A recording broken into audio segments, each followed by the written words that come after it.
Chris Lee and Blayne Gilmer of Southeastern 14 here to preview Florida's road trip to Williams-Brice Stadium in Columbia, South Carolina to face the Gamecocks, who are fresh off a bye. Florida handled Vanderbilt pretty easily in the Swamp to move to 4-2. This would be a big one. A common theme this week, Blayne, is that a lot of these games are pretty much pick-ems on neutral fields, and the line shifts to whoever is hosting. That is the case in this one, too.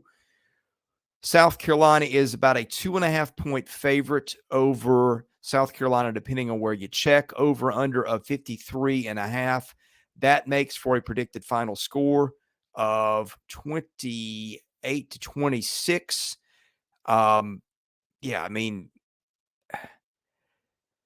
FPI's got this as Carolina -3, SP plus, Florida -1. Team ranking has got this as a pick'em, even in Columbia. And Sagarin has got this is South Carolina -4. So home field might mean a lot in this one.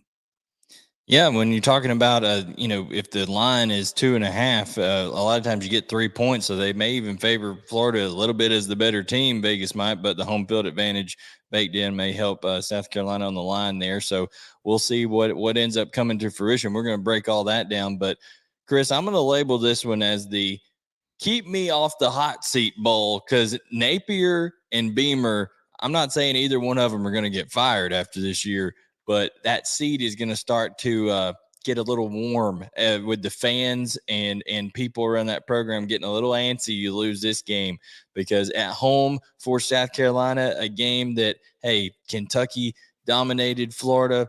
Florida, looked bad in a couple other games this year.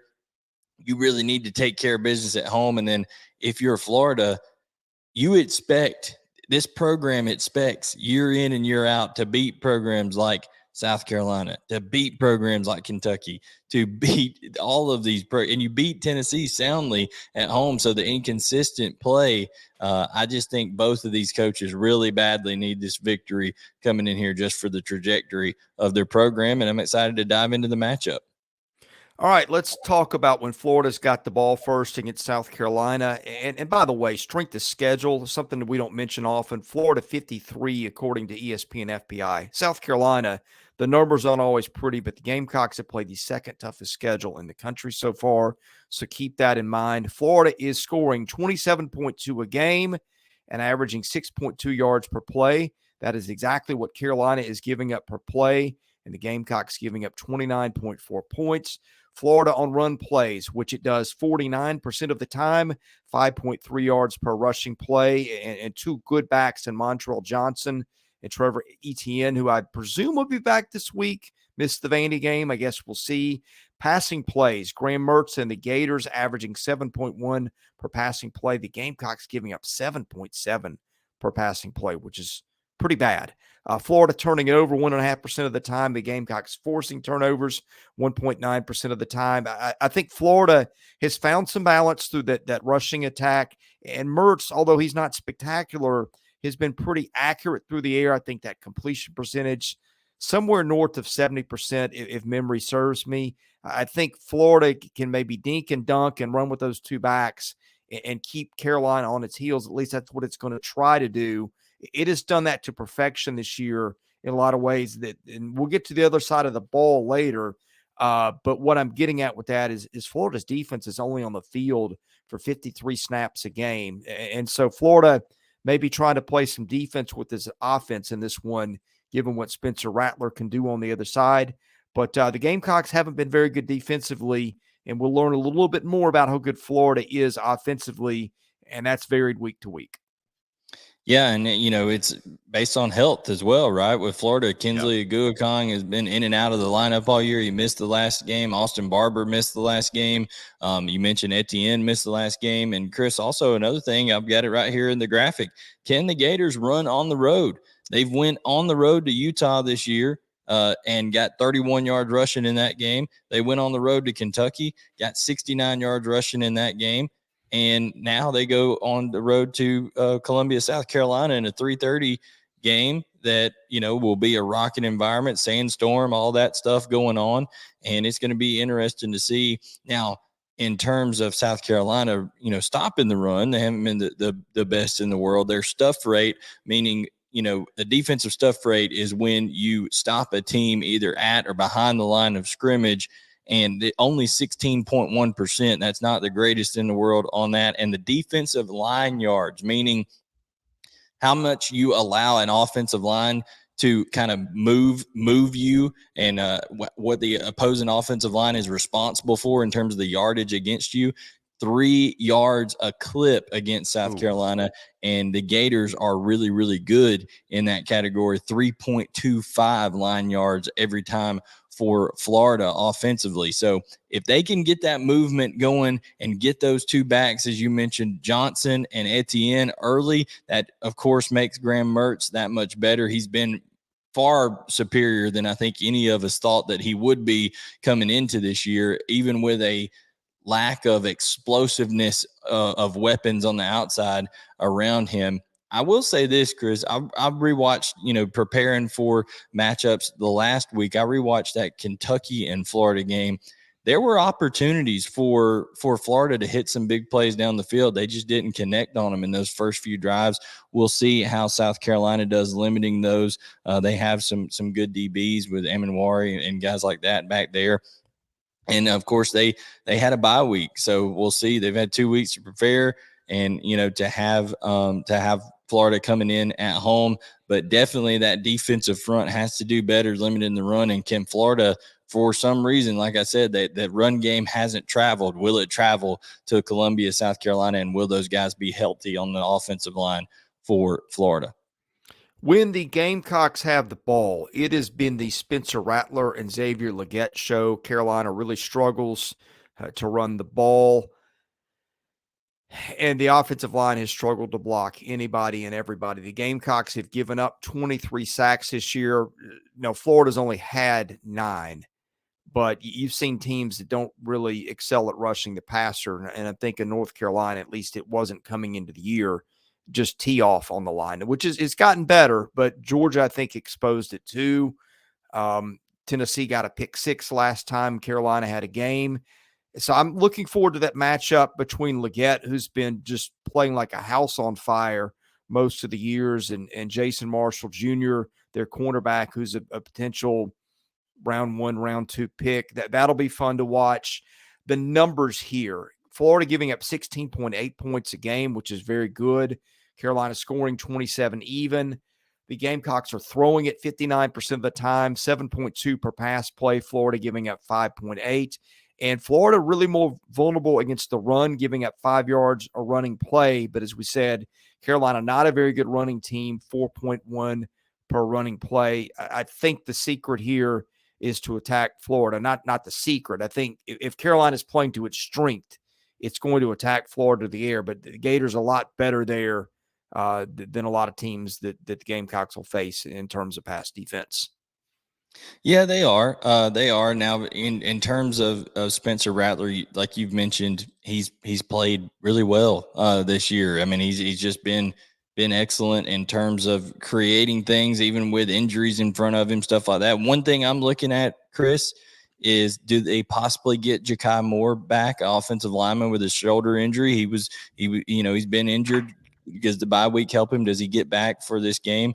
Does the bye week somehow help Juice Wells get back? And, you talked how good Leggett's been. I don't know the status of his foot injury. Could he go? Is it a deal where if he's 85, 90%, they allow him to go, or are they going to let him make that thing heal up totally? So we'll see on that. But if either one of those two guys come back, it, of course, helps that offense there. Florida has been a little up and down defensively, as you mentioned. There's been some great performances, like you saw. Everybody was high on Austin Armstrong and that Florida defense after they shut down Tennessee, but then it looked about as bad as it could be, Chris. 2 weeks ago at Kentucky. So yeah. It's been up and down on that side of the ball.